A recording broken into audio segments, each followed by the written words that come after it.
है sir cabinet से, लेकिन क्या मतलब क्यों जरूरत पड़ा कि संशोधन करना पड़ा, क्यों लगता है? देखो, देश के लिए होगा और देश के विभिन्न राज्यों के जो टैलेंटेड छात्र हैं, बेरोजगार हैं, इसमें भाग लेंगे।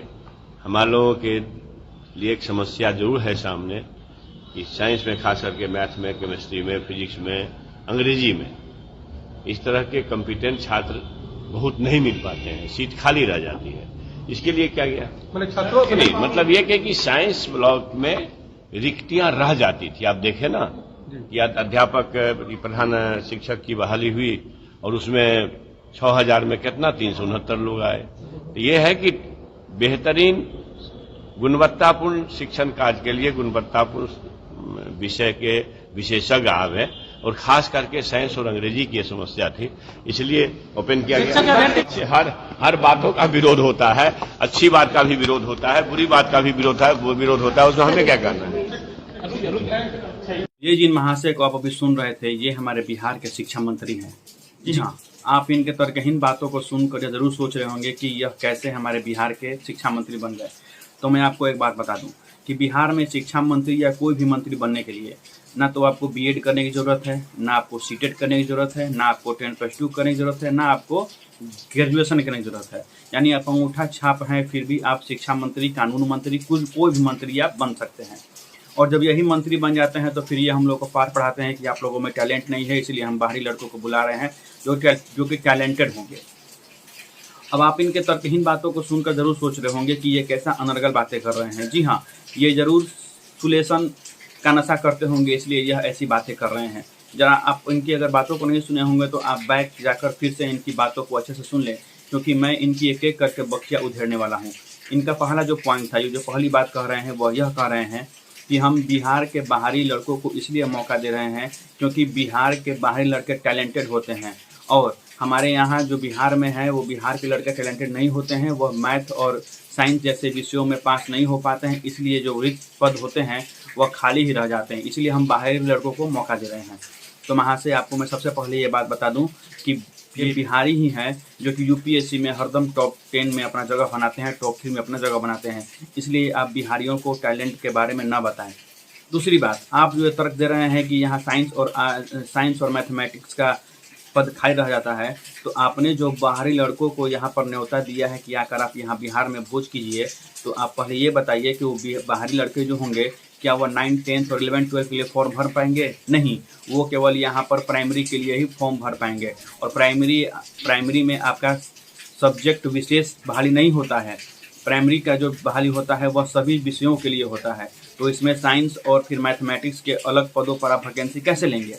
इसलिए मैं कह रहा हूँ कि सबसे पहले इनको पढ़ लेना चाहिए था, शिक्षा मंत्री बने हुए हैं, कि सीटेट और स्टेट और टेट में क्या अंतर है। अगर ये जान जाते तो ये अनर्गल बयान नहीं देते।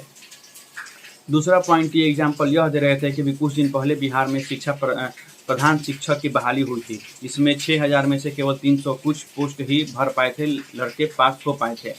तो आपको मैं एक और बात बता दूं कि आप ये खुद अपने सरकार के मुंह पर तमाचा मार रहे हैं, क्योंकि जो प्रधान शिक्षक की बहाली निकली हुई थी वह उन्हीं शिक्षकों के लिए निकली हुई थी जो पहले से बिहार में कार्यरत हैं। मतलब कि जो अपने शिक्षा मित्र बहाल किए हुए थे बिना बीएड, बिना सीटेट और बिना टेट पास किए हुए, ये वही शिक्षक अभ्यर्थी थे जो कि प्रधान शिक्षक के लिए फॉर्म भरे हुए थे। तो आप सोच सकते हैं कि आप कैसे गुणवत्तापूर्ण टीचर की बहाली किए थे कि आपको ऐसा दिन देखना पड़ रहा है। और आप पिछले शिक्षकों की तुलना अभी के शिक्षक बनने वाले जो अभ्यर्थी हैं उनमें मत कीजिए, क्योंकि पहले जो आपने शिक्षक बहाल किया था वो बिना सीटेट और बिना टेट और बिना बीएड पास किए हुए टीचरों को बहाल किया था शिक्षा मित्र में। लेकिन अब जो आप शिक्षक बहाल करने वाले हैं वो बीपीएससी के थ्रू करने वाले हैं, तो आप निर्भीक रहिए, क्योंकि अभी जो शिक्षक बहाल होंगे बिहार के लड़के वो फुली टैलेंटेड है। कम से कम आप लोगों से तो ज़्यादा ही टैलेंटेड है जो बिहार के मंत्री हैं, जो देश को लूट रहे हैं, जो हमारे बिहार को लूट कर खोखला कर रहे हैं। तीसरा बात आप ये कर रहे हैं कि यहाँ पर किसी भी चीज़ का बवाल होता है, विरोध होता है, तो महाशय हम लोग सुलेशन का नशा करके नहीं आए हुए हैं कि हम लोग किसी भी अच्छे चीज़ का भी विरोध करेंगे। हम लोगों में उतना ज्ञान है कि हम लोग को क्या चीज़ का विरोध करना चाहिए और क्या चीज़ का नहीं करना चाहिए। इसलिए कृपया आप हम लोग को ये मत बताइए कि हम लोग को क्या चीज़ का विरोध करना चाहिए और क्या चीज़ का नहीं करना चाहिए, क्योंकि हम लोग सही दिशा में जा रहे हैं।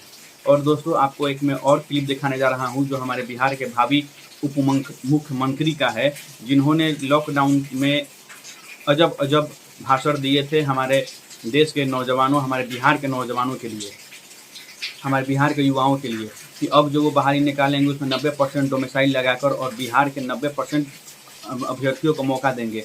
लेकिन आज ये भी पलटू राम की तरफ पलट गए हैं। ज़रा आप ये देखिएगा वीडियो, उसके बाद आप फैसला कीजिएगा हमारा बिहार किन के हाथों में जा रहा है। क्योंकि ये इनको जब अपना काम बनता है तो ये लोग कुछ भी वादा कर देते हैं, फिर उसके बाद ये भूल जाते हैं कि हमने क्या वादा किया था। जानते हैं क्यों? क्योंकि इन लोगों को तो मेहनत करके सत्ता मिली नहीं है। इन लोगों को जो सत्ता है वह दान में दी गई है। ये इनके पिताजी के कर्मों का फल है जो इन लोगों को सत्ता मिल जाता है। अगर ये मेहनत करके सत्ता पाए होते तो आज ये हम लोगों का मेहनत का मूल्य समझ पाते, लेकिन नहीं, ये लोग नहीं समझ पाते हैं। तो आइए देखिए यह वीडियो कि इन्होंने पहले क्या बयान दिया था और आज ये क्यों चुप्पी साधे हुए हैं। हम सबको मिलकर इनसे यह जवाब मांगना होगा और अपने हक के लिए हम लोग को एक साथ लड़ना होगा। देखिए यह वीडियो।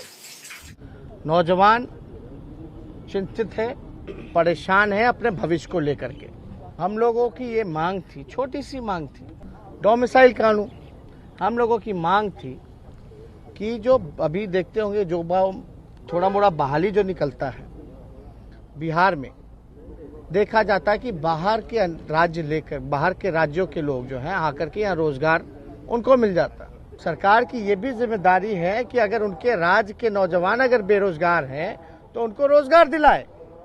तो कई ऐसे क्षेत्रों में देखा गया है। तो अगर ये डोमिसाइल कानून आता है तो लगभग 85 से 90% बिहार के लोगों को बिहार में ही नौकरी मिलेगी। और इस लड़ाई को हम वादा करते हैं नौजवानों से कि इस लड़ाई को हम लोग लड़ेंगे और जब राष्ट्रीय जनता दल की सरकार आएगी तो सबसे पहले डोमिसाइल कानून को हम लोग लागू करेंगे।